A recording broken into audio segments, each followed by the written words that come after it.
The Hindu editorial, 5 seconds to go.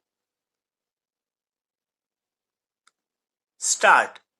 India must be mindful of the Pakistan strategy of raising bilateral issues in global fora.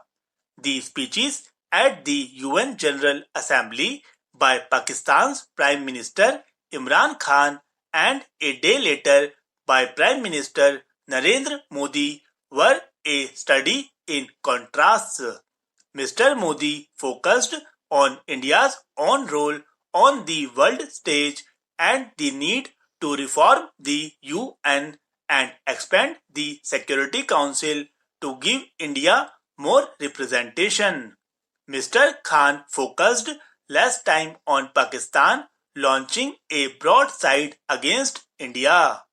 Mr. Modi made no reference to Pakistan and spoke about terrorism only in broader terms. A reply to Mr. Khan's speech was left to an Indian diplomat who described it as an incessant rant and lies, misinformation and warmongering.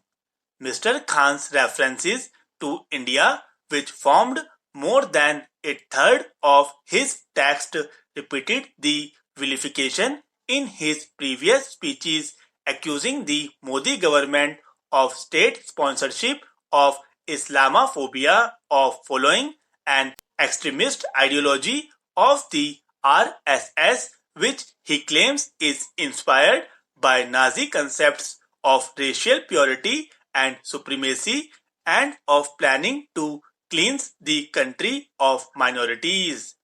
Extreme comparisons were made between the Citizenship Amendment Act and the Nuremberg laws, as well as between detention camps in Assam and the concentration camps of Nazi Germany.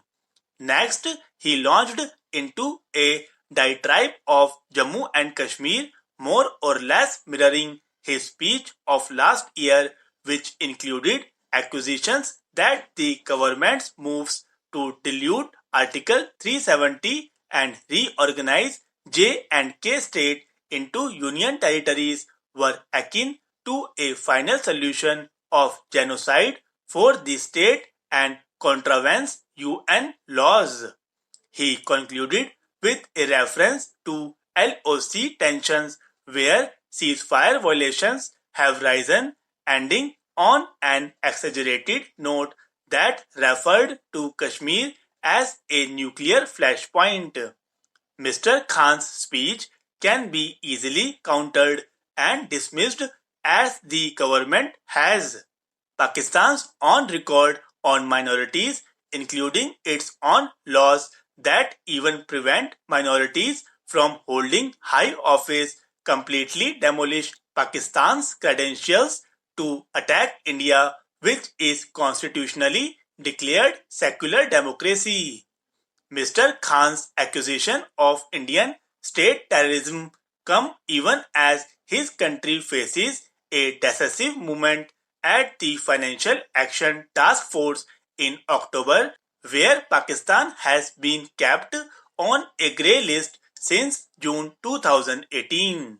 His accusations on the reorganization of J&K and of attempting demographic changes are equally strange, given Pakistan has itself just declared Gilgit-Baltistan a province and has carried out the resettlement of non-Kashmiris in Pakistan-occupied Kashmir for decades. Even if some of the concerns that were raised by Mr. Khan are also being debated inside India, since the overdramatic characterizations, they are certainly not within the purview of another country and not a legitimate subject for his address at the UN. While India can safely disregard his barbs, it must not underestimate their intent as part of a larger strategy to consistently hurl these allegations against India in the hope that some of it will stick.